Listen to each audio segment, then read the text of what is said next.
Hola, muy buenos días a todos. Muchas gracias por unirse a este seminario de noviembre de Derecho Animal en Perú. Este seminario, como ustedes saben, se está realizando todos los meses y vamos a tener un nuevo seminario en 2024, cuyos expositores van a estar siendo anunciados próximamente.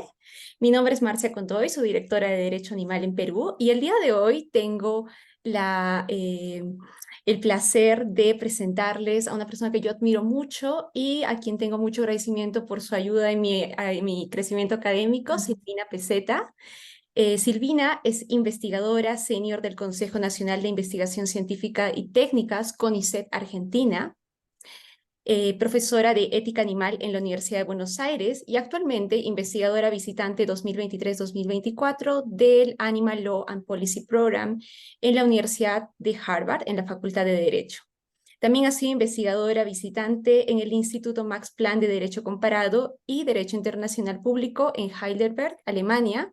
tanto en 2019 como en 2023. Silvina trabaja en la teoría legal de los derechos de los animales y la ética animal. Ha participado como amicus curiae en relevantes casos nacionales e internacionales. Uno de ellos es, por ejemplo, el caso Estrellita, del cual ya hemos hecho un seminario previamente, y en 2020 ganó el premio de la Fundación Culture and Animals Foundation y en 2021 también ganó una beca de la Fundación Tiny Bean para la elaboración de un informe sobre el proceso de intensificación de la ganadería en Argentina, que es justamente el informe es parte de lo que hoy día nos va a exponer Silvina. Muchísimas gracias por estar aquí. Antes de pasar a la exposición, me gustaría decirles que este seminario va a quedar grabado solamente en la parte de la exposición. Terminamos la exposición y vamos a ir a una ronda de preguntas, discusiones, que podemos hacerla de forma libre, que no van a estar grabadas. Entonces les invito a prender sus cámaras, a participar activamente, etcétera. Con todo esto dicho, doctora Silvina, muchas gracias por estar aquí y estamos atentos a su exposición. Bueno, muchas gracias, Marcia. Nada, al contrario, para mí es un enorme placer y la admiración es mutua y aprovecho para saludarte porque acabo de enterarme y creo que amerita, porque Marcia ha ganado la beca para hacer su doctorado en Helsinki sobre justamente derecho animal, un logro enorme, enorme, súper merecido y que seguramente va a generar un gran impacto en el desarrollo del derecho animal a nivel latinoamericano, pero también internacional, porque una de las cosas que más necesitamos es justamente que se escuchen más voces de personas que provienen de otros ámbitos que no sean Estados Unidos o Europa y que aporten a esta discusión que es necesariamente global sobre el derecho animal. Así que me parece que Marcia es una persona extraordinaria en todos los sentidos, académicos, pero también personal, que es algo que para mí cuenta incluso más que lo académico. Y nada, felicitaciones y un orgullo. Y estaremos haciendo más cosas en el futuro seguramente. Así que bueno, y gracias por la introducción y por la invitación, por supuesto. Como comentaba Marcia, voy a presentar hoy los resultados, pero también el contexto en el que pensé esta investigación que fue financiada por la Fundación Tiny Bean. Y esto es relevante, no, digamos, no como datos para que se entienda, digamos, o sea, por qué estuve trabajando este tema, sino también para comprender algunos límites y ventajas y límites de este tipo de investigaciones tan particulares que son financiadas por ONGs. Así que les voy a comentar eso porque además también quizás a alguno le interese, a alguno o alguna le interese este tipo de oportunidades, tanto para esta fundación como para otras, y sepan que existen estas posibilidades para poder hacer investigaciones sobre el tema animal. Voy a compartir entonces la pantalla y es una lástima porque creo que si comparto pantallas no nos vemos. Ustedes ven simplemente la pantalla, ¿no es cierto? No aparezco más. Doctora, sí la podemos ver. Ah, Ujú. bien, bien. Quisiera compartir la pantalla entera, pero no me está dejando. Ahí está. Ahí sí. Sí, ya está Ahí perfecto. me pueden ver también. También. Bueno, no tapo porque yo no veo cómo se ve No, no está veo, perfecto. ¿está Su bien? imagen está en un extremo, en el extremo Está superior. bien, Sí. no, no molesta. Bueno, entonces, como les comentaba, la idea es trabajar, o sea, es presentar los resultados de esta investigación. ¿Y por qué insisto tanto en que fue financiada? Porque el tema de la investigación no era libre, sino que, como voy a explicar en unos momentos, la fundación financia para que se respondan preguntas, y esta es una modalidad bastante original, por lo menos yo no conocía otras fundaciones que hagan, digamos, que financien la investigación de esta forma. Ellos proponen un conjunto de preguntas, uno elige las preguntas que le interesan contestar, que pueden ser una o dos, y en función de eso aplica para obtener la financiación y poder llevar a cabo la investigación. A la fundación le interesa particularmente el tema de, como se describe en inglés, Concentrated Animal Food Operations, CAFO o CAFOS, que es lo que nosotros conocemos como ganadería intensiva o ganadería industrial. Y eso es lo que básicamente financia. Entonces, en esta presentación lo que voy a hacer es dividir en tres secciones. Una primera que tiene que ver con qué es Tiny Beam y qué financia, qué tiene de bueno eso y cuáles son los límites de ese tipo de investigaciones. ¿Cuál fue la audiencia de la producción? Porque no es una investigación estrictamente académica. Después voy a introducir los resultados, que están divididos en dos partes, que se va a entender mejor cuando explique cuáles fueron los objetivos de la investigación. Y por último, algo importante que son las recomendaciones para pensar cómo desacelerar o impedir la intensificación de la ganadería animal en Latinoamérica. En particular, yo trabajé el caso argentino, pero los procesos, digamos, suelen ser similares en toda la región, y la tendencia a la intensificación es mundial. ¿Qué es entonces Tiny Beam? Tiny Beam es una fundación muy chiquitita, no muy conocida, que está interesada en investigar para tratar de impedir o frenar el desarrollo y la expansión de la ganadería, de la cría de animales intensiva, de las CAFOs, en países que ellos llaman de ingresos medios y bajos. Entonces, financia investigaciones llevadas adelante por candidatos a doctorado o personas que ya tienen el doctorado, pueden ser equipos de investigación o puede ser una persona individual, como fue mi caso, para que lleve adelante una investigación respecto de los efectos, del impacto, una serie de preguntas que giran en torno a la ganadería intensiva, exclusivamente. Ese es el único tema que le interesa a la Fundación, la ganadería intensiva. Y preguntas que giran en torno a esto. Los límites, digamos, de este tipo de investigaciones es, bueno, por un lado el tema, que, digamos, es solamente eso, y por el otro lado es que necesariamente hay que responder a las preguntas que ellos ya hicieron. Y si entre quienes me escuchan hay gente que ya se dedica a la investigación o está empezando a dedicarse, van a comprender las dificultades al respecto, porque las preguntas de investigación no, no son preguntas que puede hacer cualquiera, en el sentido de que a veces se originan en preocupaciones del sentido común, pero luego son reformuladas en el marco del desarrollo de un marco teórico, de comprender cuál es el estado del arte, qué sabemos del tema, de usar palabras precisas que pueden ser, por ejemplo, derivadas de teorías económicas, de teorías sociales, de teoría del derecho. Entonces es muy difícil articular, y hay que elegir entre estas preguntas la que más se acerca al área de estudio en el que uno digamos, está trabajando o, digamos, tiene experiencia. Y hay otro tema fundamental de este tipo, que es lo que van a ver en este trabajo, y es que además de esta restricción a partir de las preguntas, es que el público al que ellos quieren llegar con los resultados es un público que no es ni de investigadores estrictamente, no es académico, pero tampoco es el público general. Y esto también hace original el aporte de la fundación, porque ellos lo que pretenden es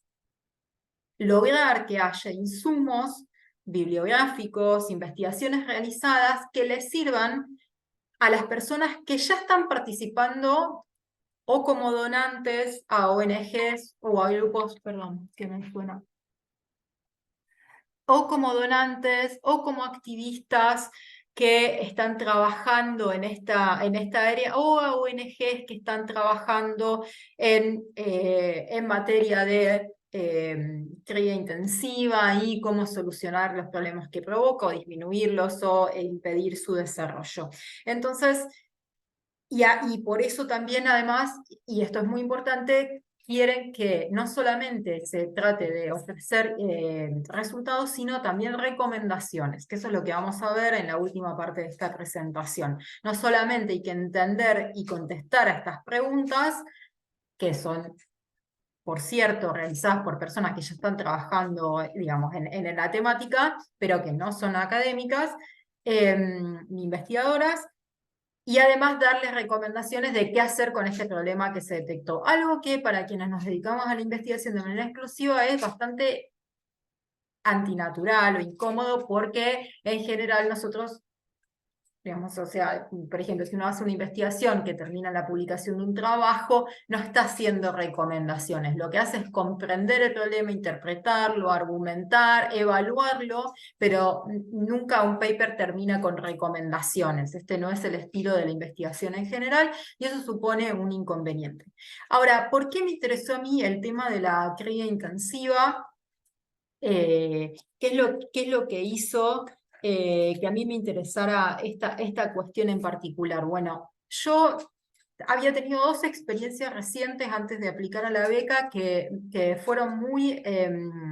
impactantes en mi trayectoria en la temática del derecho animal. Una fue que cursé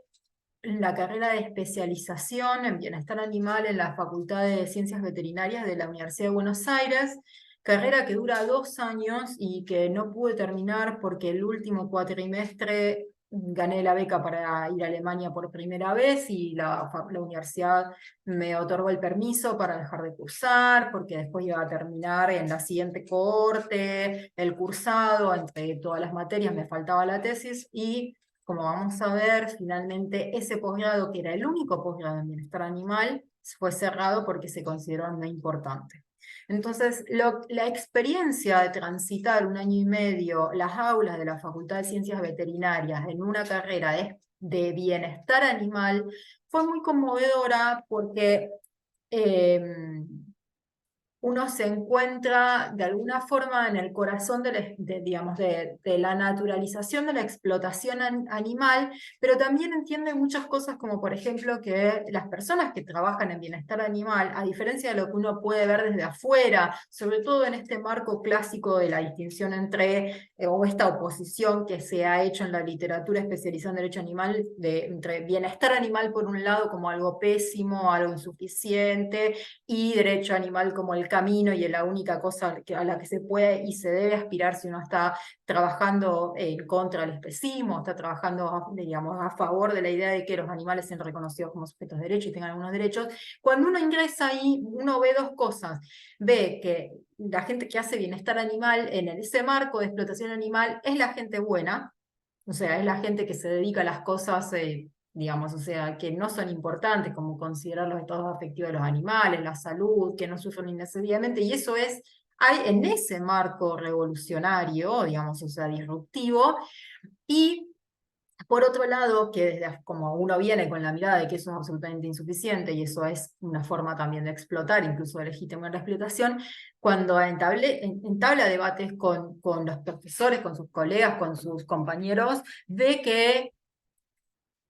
hay una carencia absoluta de herramientas para pensar por fuera de eso, y que las únicas herramientas para la gente con alguna buena intención son las que provee la disciplina bienestar animal, que son absolutamente insuficientes. Entonces, estamos digamos, en un grave problema, porque además los veterinarios y los ingenieros agrónomos son gran parte digamos, de los profesionales que actúan en este área en particular, de la explotación animal, ya sea como profesores, como asesores, como miembros de los organismos nacionales que se encargan de regular la explotación. Entonces ahí tenemos un tema. Y eso a mí me pareció súper interesante. Y eso que yo aprendí, porque la idea de ir de hacer ese posgrado era particularmente para poder aprender cuestiones que tenían que ver con biología, sufrimiento, fisiología, por supuesto, con todos los límites del caso, porque yo soy abogada de formación, entonces, pero para tener una mirada digamos, para poder entender mejor de qué se trataba esa disciplina. Entonces aprendí un montón, la experiencia fue sumamente enriquecedora, a la vez que muy estresante, muy traumática, digamos, muy demoledora. Eran días de cursado intensivo cada 15 días, 2 días de cursado intensivo todo el día, de ver imágenes horribles, de escuchar gente justificando cosas inaceptables. Pero eso me sirvió porque me dio un montón de elementos, que es lo que a mí me interesa compartir y que yo intenté ir compartiendo en este tiempo y que usé para poder llevar adelante esta investigación. Y que fue central para el siguiente tema, que para mí fue muy importante, que fue el acuerdo con China, fallido acuerdo con China, con el que se pretendía instalar, a través del financiamiento de ese país, la instalación de megagranjas, la primera vez que iba a haber megagranjas de cerdos en Argentina. Y eso generó una reacción absolutamente negativa, sobre todo porque ese acuerdo fue firmado durante la pandemia. Entonces, en medio de una cuarentena y con la gente sufriendo los efectos de una enfermedad de origen zoonótico, aunque eso es algo que en general, digamos, se pasó de largo, como digamos, no importara, la idea de establecer megagranjas no fue bien recibido y se discutió mucho, y una de las cosas que apareció en esa discusión fue el tema del bienestar animal, muy tímidamente, pero también por primera vez habilitó la incorporación en la agenda pública de la cría de animales y en particular de la cría de animales en este contexto intensivo. Y entonces lo que yo había aprendido respecto del bienestar animal me sirvió mucho para mostrar, para no simplemente rechazar el bienestar animal y directamente decir, no, esto es, sino además con las mismas herramientas del bienestar animal mostrar las promesas incumplidas e incumplibles del bienestar animal y además volver a enfatizar sobre cómo evitar la discusión entre bienestar animal y bienestarismo, digamos, y repensar los insumos que nos provee la disciplina y si podemos hacer algo más interesante con eso, y también contestar a las preguntas que yo había elegido de esta institución para poder aplicar a la beca, que son dos, que no están acá escritas, pero que se las voy a comentar, que son cómo se introduce la intensificación, en este caso en Argentina, o sea, cuál es el camino por el cual se llega a intensificar la cría de animales. Y la otra pregunta relacionada, que era la que en realidad a mí me interesaba mucho más, era ¿qué tanto saben de bienestar animal las personas involucradas con la explotación animal? ¿Qué tan desarrollado está el tema en el país? Porque yo había visto además que era casi inexistente en el posgrado que estaba haciendo.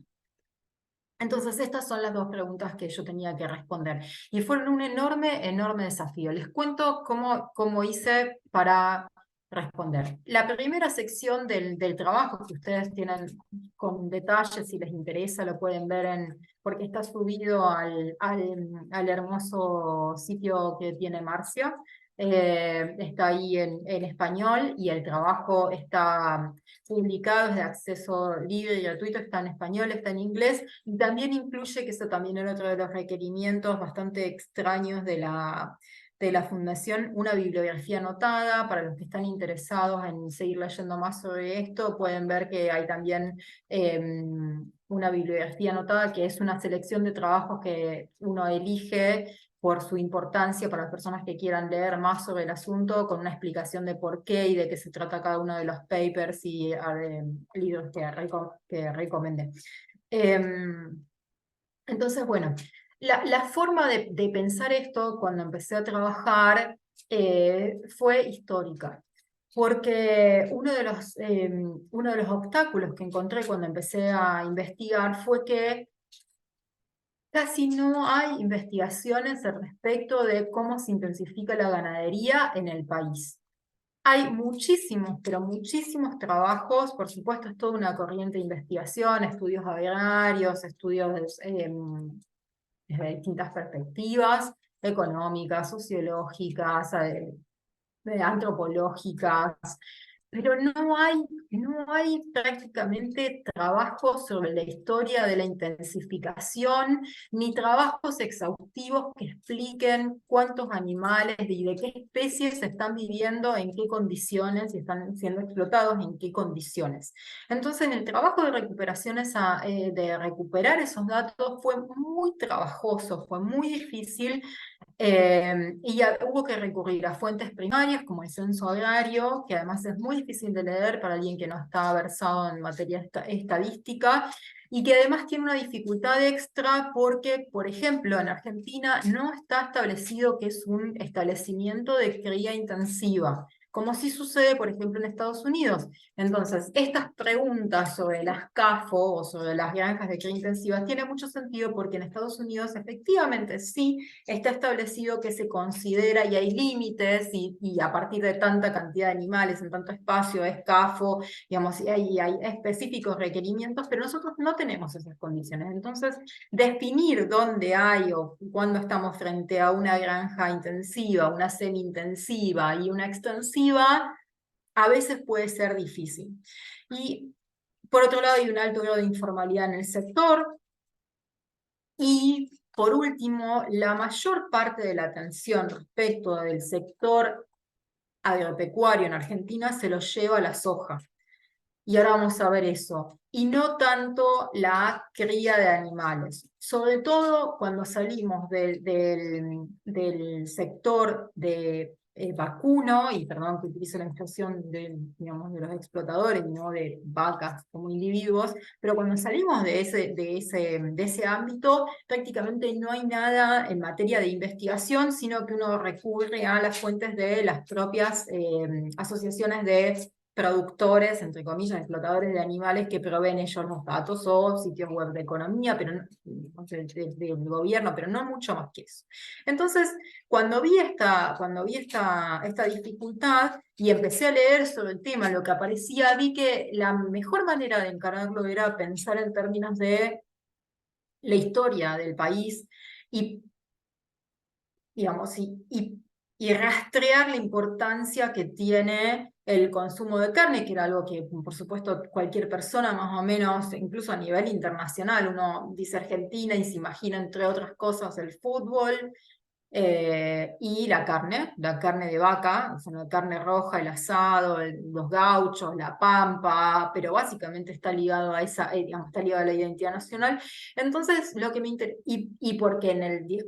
porque en el debate respecto del acuerdo porcino se trajeron a colación temas que tenían que ver con la identidad argentina, con la importancia del sector agroexportador, con la importancia del consumo de carne y el consumo de animales en general, y Argentina como productora de alimentos y potencia en ese sentido. Entonces, todo eso fue formándome una idea de cómo iba a contestar esa pregunta y los límites para contestarla por esta ausencia que les mencionaba. Y entonces lo que hice fue dividir el trabajo, porque como está pensado para también en parte para gente que va a donar dinero a este tipo, a los activistas y a gente que está trabajando en este área, para tratar de mostrar cómo el problema es mucho más complejo que meramente pensar en cambios individuales. Porque en el caso de Argentina,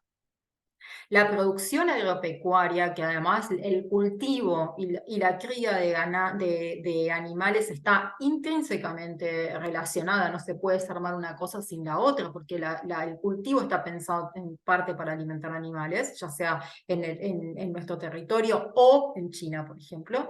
Eh, no es solamente una cuestión meramente individual, ni tampoco de, bueno, mejorar el bienestar de los animales. Entonces, o sea, acá hay algo mucho más grave, mucho más fuerte, mucho más difícil, que es que el país desde su nacimiento está basado tanto de manera identitaria como de manera económica, y esto es mucho más difícil de deshacer, en función de su rol como exportadora de commodities o de materia de commodities agrícolas ganaderas, y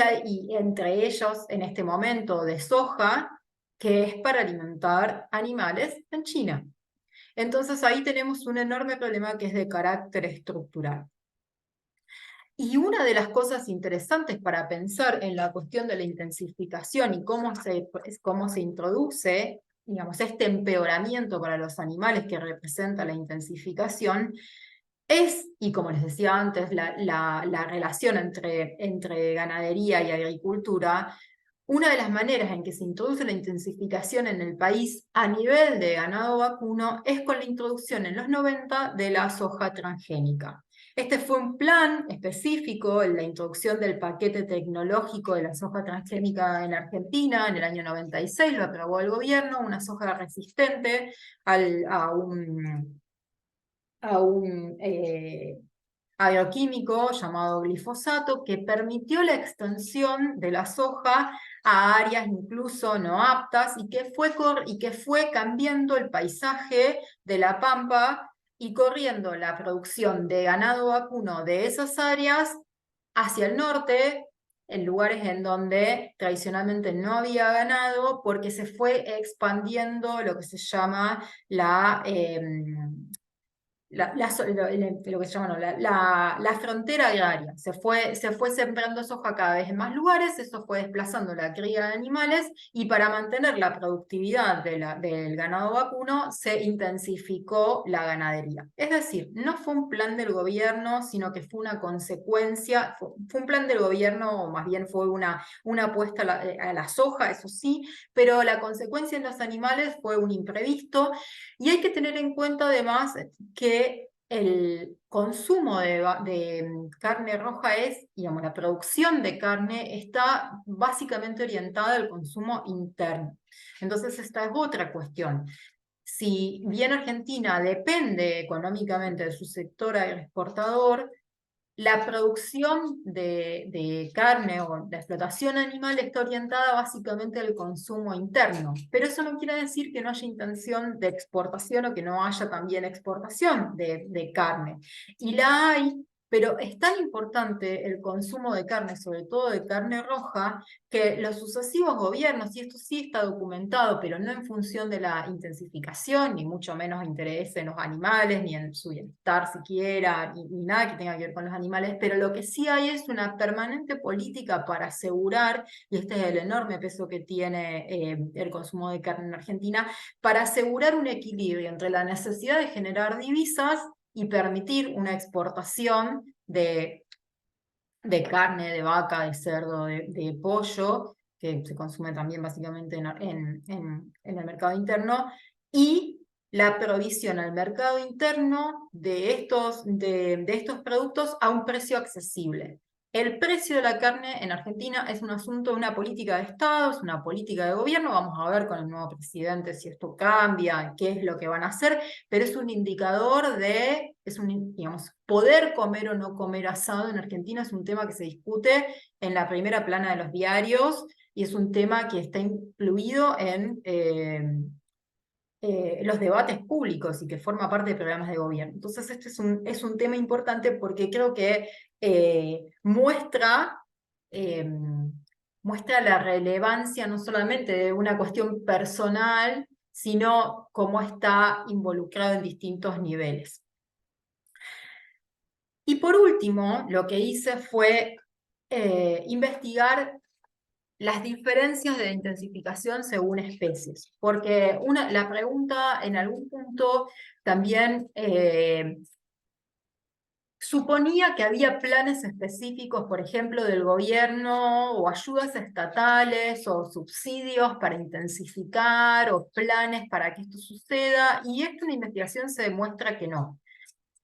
La intensificación, un cierto grado de intensificación, y si quieren revisar las cifras, están todas en el informe. La intensificación de la ganadería vacuna es un subproducto de,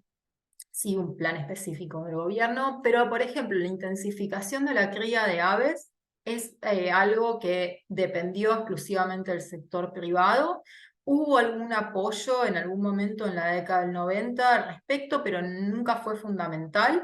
Y me imagino que eso, aunque no hay explicaciones, por ejemplo, respecto a la intensificación de la cría de aves, prácticamente no hay ninguna investigación científica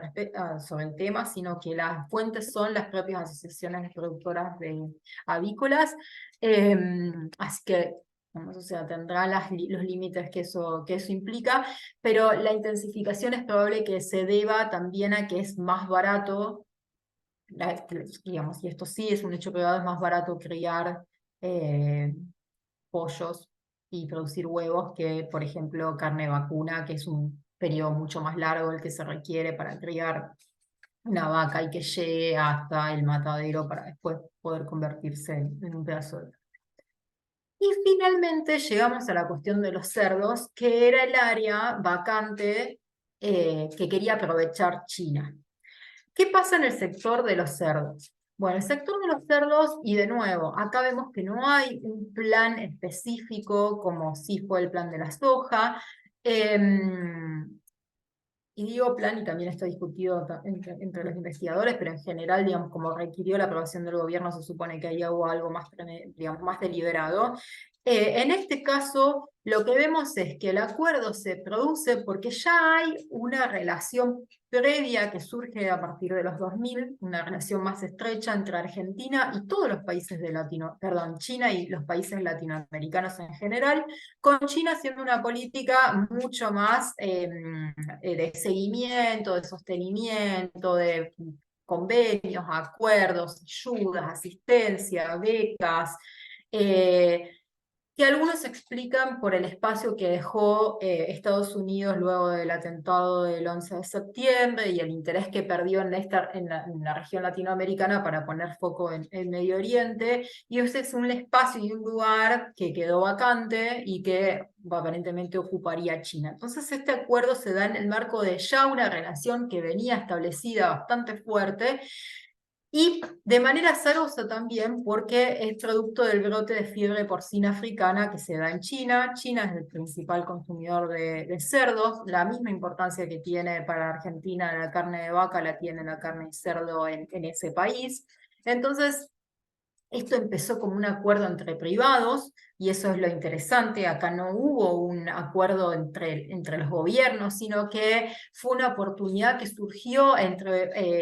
Biogénesis Vagó, y fue un comunicado de prensa que apareció así, y esto fue escalando hasta recibir el apoyo del gobierno para tratar de convertirlo en algo institucional, y generó un enorme, enorme rechazo. Y en ese rechazo, en ese rechazo que generó el acuerdo porcino, se reeditan todas las discusiones que uno puede ir rastreando desde el inicio de la Argentina como país independiente y en las distintas etapas de crisis económicas y de revisión del modelo económico argentino basado en el sector agroexportador, fuertemente apoyado en ese sector, digamos, y en el campo como identidad. Eso se reedita absolutamente todo de nuevo en la oposición y la defensa a este acuerdo, que para mí es un caso testigo para ver las dificultades y cómo desarmar no solamente la intensificación, sino más en general cómo abordar la explotación animal. Una de las cosas que hice para terminar esta primera sección que tenía que ver con la intensificación fue revisar los discursos de los tres sectores que aparecieron visiblemente involucrados en el debate sobre el acuerdo. Hay un cuarto sector que no aparece y que no está acá porque, si bien es el iniciador, que es el sector privado, nunca recogieron, digamos, el guante ni a redes sociales ni en los medios cuando se discutió el acuerdo porcino, que ellos eran los beneficiarios y ellos eran los impulsores. No participaron del debate público. Sin embargo, quienes sí participaron del debate público, que salió a la luz gracias al activismo, sobre todo ambiental, pero con asociación de defensores de los animales, fue el gobierno para defender el acuerdo, este sector que fue el que hizo el debate, digamos, el que inició el debate y que lo hizo público, lo insertó en la agenda pública y dio lugar a esto, y por otro lado el de los pequeños y medianos productores que se sintieron dejados de lado y se sintieron amenazados por esta posibilidad de megagranjas. ¿Qué es lo que pasó brevemente al respecto? Bueno, el gobierno volvió digamos, a ratificar el perfil y la importancia del sector agroexportador en el país. Eh,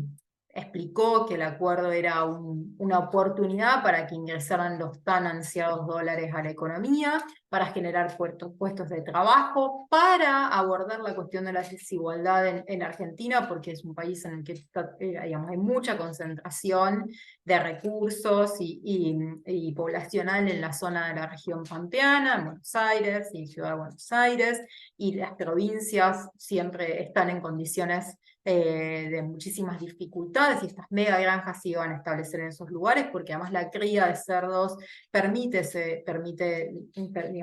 más flexibilidad, es lamentablemente para ellos una especie más resistente en esos términos. Así que esto fue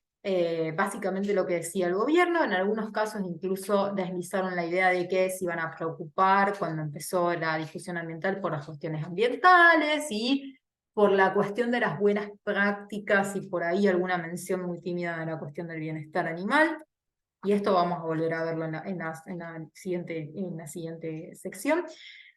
Por otro lado, la cuestión socioambiental, en los sectores que se opusieron fueron básicamente sectores del ambientalismo que estaban trabajando en esta particular área, porque el ambientalismo es un sector muy amplio, tiene distintas corrientes, uno puede encontrar posiciones más conservadoras digamos, digamos, que no participaron en este caso, hasta sectores más progresistas, si se quiere, que lo que hacen es combinar la preocupación ambiental con la preocupación social, y fueron estos grupos los que más traccionaron para llevar atención al tema y oponerse, y de la mano de ellos también algunas agrupaciones, algunos activistas por los derechos de los animales, pero básicamente cuando esto adquiere carácter más masivo, público, la discusión termina siendo enmarcada básicamente en una narrativa ambiental, incluso la discusión termina siendo ambientalistas tildados de radicales versus defensores del trabajo y el desarrollo argentinos, y digamos, la irracionalidad por un lado de los activistas ambientalistas que no entienden la necesidad, así, el debate fue así, que no entienden la necesidad de los dólares y que proponen algo imposible de lograr, versus la racionalidad de quienes ven que se necesita el trabajo, la importancia del sector, la importancia del consumo de carne, bueno. Y por último, los pequeños productores que estaban en esta situación de sentirse amenazados por dos motivos. Por un lado, una preocupación estrictamente sanitaria, pero económica, por supuesto, porque el país está libre de gripe porcina africana, entonces el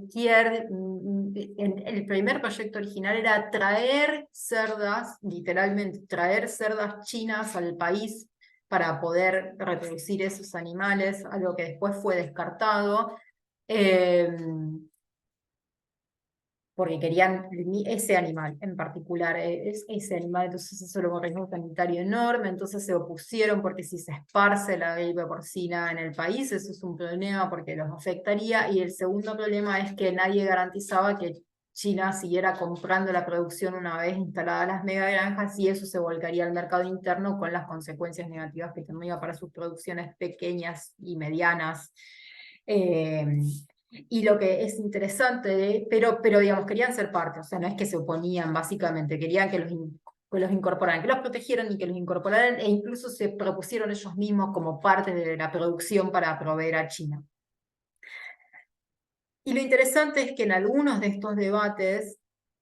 a pesar de las diferencias que hay obvias entre el movimiento ambientalista y el movimiento animalista, para los productores porcinos, ambientalismo y animalismo, veganismo era lo mismo. Entonces, en algunos debates en los que se podía ver a activistas socioambientales y productores porcinos, muchos activistas socioambientales aclaraban que sí comían carne, y que sí, digamos, y que no tenían problema con eso, que el problema era la industrialización y no comer animales, que no eran enemigos, Entonces, por un lado hay una confusión de parte de los productores que ven como un enemigo todo conjunto, y cuando eso pasa, una diferenciación dentro del sector socioambiental que a mi criterio termina siendo un problema para los animales. Luego, y en estas discusiones, y este es el nexo con la siguiente sección, lo que vemos también es algunos pequeños productores o medianos productores, porque uno imagina pequeños productores y se imagina una persona que tiene 5 cerdos a los cuales acaricia, digamos, y después le pide perdón antes de llevarlos al matadero, pero no, digamos, estamos hablando de gente de empresarios,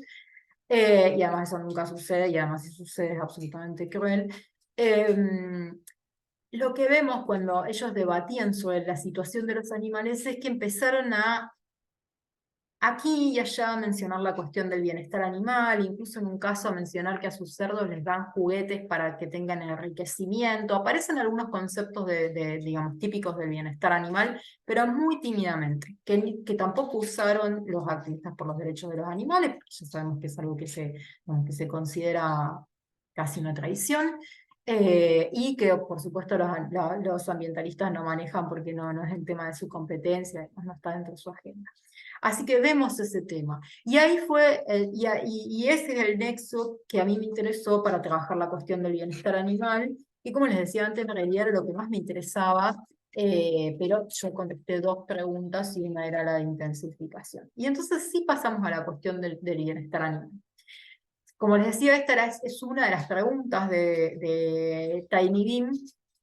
era uno de los argumentos de los traductores, y también Senasa en un momento, aunque nunca participó abiertamente del debate, sostuvo en algunas declaraciones al periodismo que estaban elaborando una resolución específica de bienestar animal para esta especie. Porque, bueno, ahora vamos a ver que los manuales de bienestar animal, las resoluciones de bienestar animal, van desde las más generales, que involucran a más de una especie, hasta las puntuales para cada especie en particular, porque obviamente que no todos los animales son iguales, las diferencias entre especies importan un montón, los requerimientos que tiene un elefante no son los mismos que tiene un cerdo,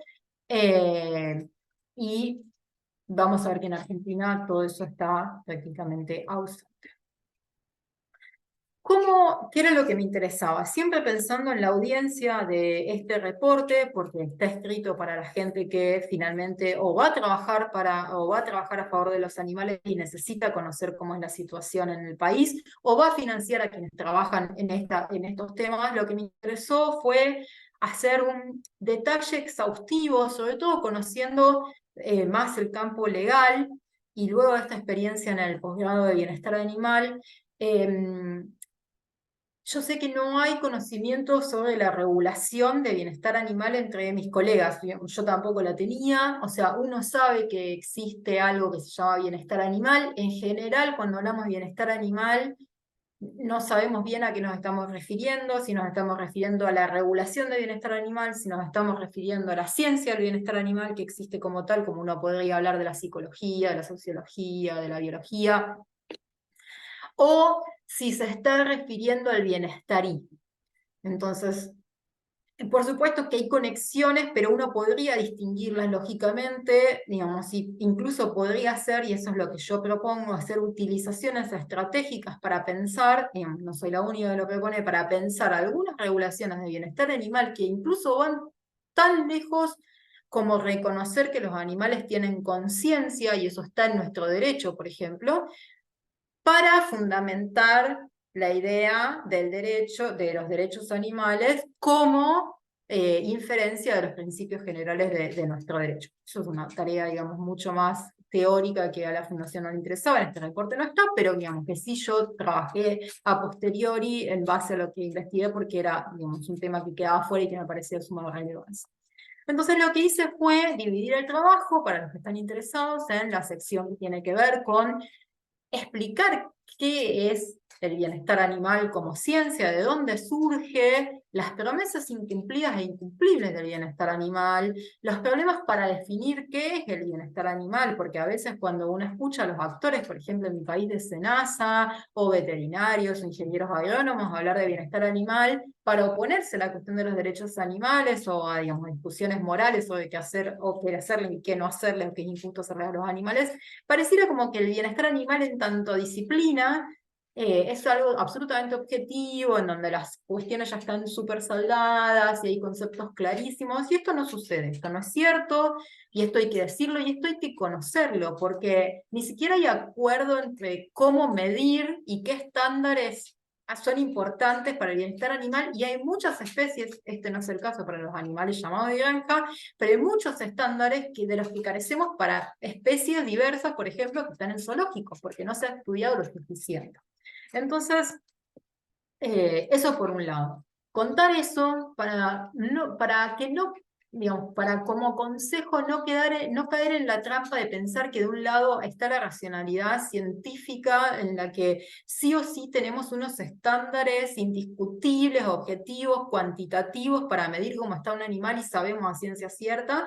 Y por el otro lado, para también saber que sí hay mucha evidencia de cosas que a nosotros nos parecen muy obvias, pero que aparentemente a los veterinarios y a las personas que se caen en bienestar animal como investigadores no, respecto de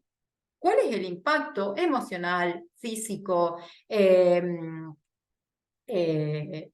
digamos, a nivel de relaciones sociales de los animales que están explotados en estas condiciones. Entonces, cuando uno quiere, por ejemplo, pensar y discutir estas cuestiones, a veces ni siquiera hace falta ir a una investigación encubierta para mostrar cómo viven los animales de granja. Uno toma uno de esos manuales, uno de esos tratados o compendios o papers publicados en grandes revistas de bienestar animal y encuentra ahí los detalles y la investigación que ellos mismos hicieron para mostrar cuánto sufren, cuánto les duele, cuánto estrés, cómo es imposible controlar el bienestar animal en especies como aves, en las que digamos, no hay manera de identificar al animal, cómo muchos controles son post-mortem, es decir, que son para los futuros animales, pero no para los que ya pasaron por esa situación, sino para corregir a los que vienen. Entonces, me parece que ahí hay un campo muy interesante para pensar desde múltiples puntos de vista en lugar de simplemente dejar de lado. Y por otro lado, pensar que el bienestarismo, que es una posición moral, que rechazamos por supuesto, no tiene por qué estar ligada al bienestar animal. El bienestar animal necesariamente necesita abrirse y empezar a hacer nuevas preguntas, entre ellas la de por qué estamos aceptando que estos hechos parecen hechos dados por la naturaleza, que es lo mismo que pasa en las investigaciones sobre ganadería, sobre intensificación de la agricultura, sobre el modelo sojero, pero parece que no podemos salir de la idea de que esto es algo intocable. Esto es algo que me parece que ahí hay un espacio para incidir y empezar a mostrar que hay otros caminos necesariamente. Entonces, esto en relación con la cuestión del bienestar animal. Y por último, lo que hice en bienestar animal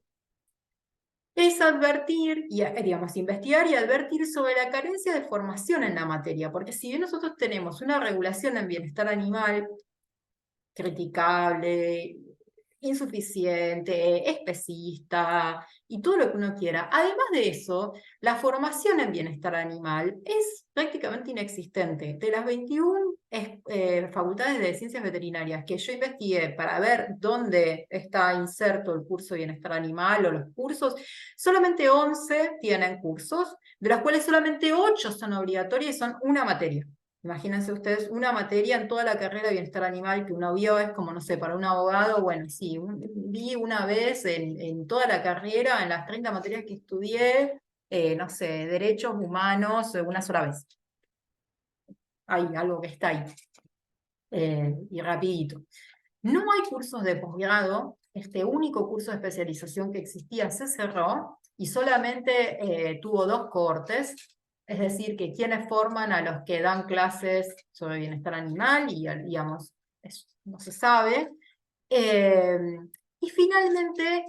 es un área en la que solamente trabajan veterinarios o ingenieros agrónomos. Y nada más, como si el tema del bienestar animal fuera un tema estrictamente de biología y no estuviera conectado con otros aspectos fundamentales que es parte de las recomendaciones. Para ir terminando entonces, para finalizar, yo tenía que escribir recomendaciones, que creo que esta es una de las cosas que más me costó. Eh,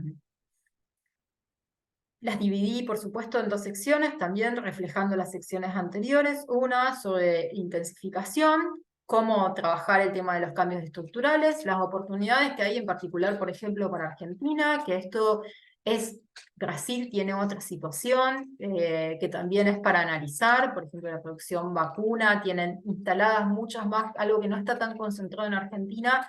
Brasil sí tiene multinacionales de producción de carne vacuna que nosotros no tenemos, entonces las oportunidades y estrategias son distintas. Eh, entonces ahí hay que empezar a pensar en trabajar en alianzas con economistas, porque uno de los grandes obstáculos es la economía, el rol, digamos, la identidad que tiene Argentina y la dependencia que tiene este tipo de producción. Cambios institucionales, porque también a nivel institucional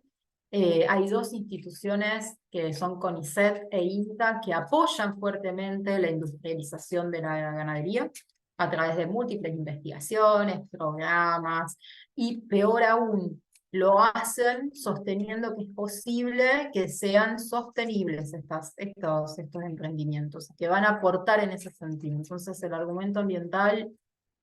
hay que tener mucho cuidado con eso. Y por último, los cambios individuales, los apoyos, sobre todo la difusión de lo que significa comer carne barata, contar de dónde vienen los animales, hay mucho desconocimiento al respecto, explicar el tema de, por ejemplo, de la cuestión del ingreso de dólares que se discutió tanto en este caso del acuerdo porcino, que igualmente la producción ganadera en Argentina o la producción de animales en Argentina está volcada básicamente al mercado interno, así que no tendría impacto, no tendría un enorme impacto como se quería mostrar, aunque en este caso iba a ser para generar divisas, digamos, o sea, empezar a profundizar ahí la discusión y no quedarse solamente a nivel individual, porque cuando se discute el tema aparecen estas dimensiones. Y por último, tener cuidado con los argumentos ambientales por las cuestiones que ya expliqué antes, porque invisibiliza a los animales, porque después además las instituciones sostienen que es posible hacerlo de manera sostenible, porque siguen sosteniendo que es posible que exista una cría de animales con pequeños productores que no sea violento para los animales. Bueno, en definitiva, todos los problemas que conocemos. ¿Y qué hacer con respecto al bienestar animal? Me parece fundamental que los abogados conozcan a qué se enfrentan cuando hablamos de bienestar animal, cuáles son los límites, cuáles son las diferencias entre la postura moral y la disciplina, cuáles son los límites de la regulación. Interesantemente, revisar la jurisprudencia, porque la jurisprudencia en Argentina que libera animales emplea el término bienestar animal muchas veces y lo hace para fundamentar la liberación animal. Así que atención ahí, digamos, esta discusión entre el derecho animal y el bienestar animal parece que no ha llegado a ese punto, entonces quizás podamos empezar a pensar la cuestión digamos, de medir el bienestar animal sin que eso nos ate a tener que decir, ah, no, entonces está bien explotar, o digamos, sin ligarlo al bienestarismo. Es importante que para los abogados y abogadas tener experiencias adentro de la explotación, conocer lo que es la explotación, algo que básicamente es desconocido. Por eso también creo que en parte muchos de los casos que vemos de derecho animal son sobre animales domesticados o animales en un zoológico, porque es algo algo que es más fácil de acceder y de entender, pero ¿qué pasa dentro de una granja intensiva o semi-extensiva o extensiva, digamos? Por ejemplo, alguna de las prácticas usuales de la ganadería extensiva, no intensiva, incluyen el castrado de los terneros sin anestesia y sin analgesia, por supuesto, y sin que lo haga un veterinario, y eso es un delito para la ley argentina, y esto es algo que pasa como si nada, no hay ninguna urgencia, es una intervención quirúrgica que no requiere urgencia, está pautada la castración, es un momento absolutamente doloroso, terrible para el animal. Sobre esto hay poco conocimiento, no hay ningún litigio al respecto, entonces me parece importantísimo que los abogados y abogadas conozcan a qué nos estamos enfrentando y no simplemente que rechacen el tema de plano, sino que lo puedan pensar estratégicamente. En cuanto a la formación prácticamente inexistente de bienestar animal perdón, en el país, y esto para la región es lo mismo, la necesidad de que la formación en bienestar animal no sea dictada únicamente por las partes involucradas en la explotación, en primer lugar, o sea, no se puede ser juez y parte, y en segundo lugar, no pueden ser solamente veterinarios o ingenieros agrónomos, también tiene que incluir gente que haga derecho animal, gente que haga ética animal, gente que comprenda otras áreas. Y finalmente en la formación para activistas en BEA, lo mismo, porque sobre todas las cosas, la evidencia de la que disponemos en materia de papers publicados, manuales, regulaciones, videos, es impresionante, es accesible, es gratis y es indiscutible porque está hecha por las mismas personas que viven de eso. Y por otro lado, porque también muchas discusiones de bienestar animal proponen cosas incumplibles, o sea, literalmente incumplibles, y es bueno conocerlas para poder rechazar eso sin que sea un rechazo simplemente generalizado, sino con mucho más conocimiento de qué es lo que estamos discutiendo. Así que bueno, les agradezco, se hizo un poco largo, pero la verdad que quería contarles un poco con detalle eh, qué era lo que había significado esta investigación y este tema que a mí me parece sumamente apasionante e importante, y me parece que está bastante poco explorado. eh, y me parece fundamental también porque los países en que la ganadería intensiva no está tan desarrollada tienen la oportunidad de frenar antes de tiempo esto y iniciar otros caminos como de proteína alternativa, proteína vegetal, cambiar el perfil exportador, dejar de apostar ahí a través de créditos del gobierno, digamos, pensar eso más políticamente, digamos, o sea, que es diferente a otros países en donde eso ya está inserto y el tema es desarmarlo. Nada más. Muchas gracias.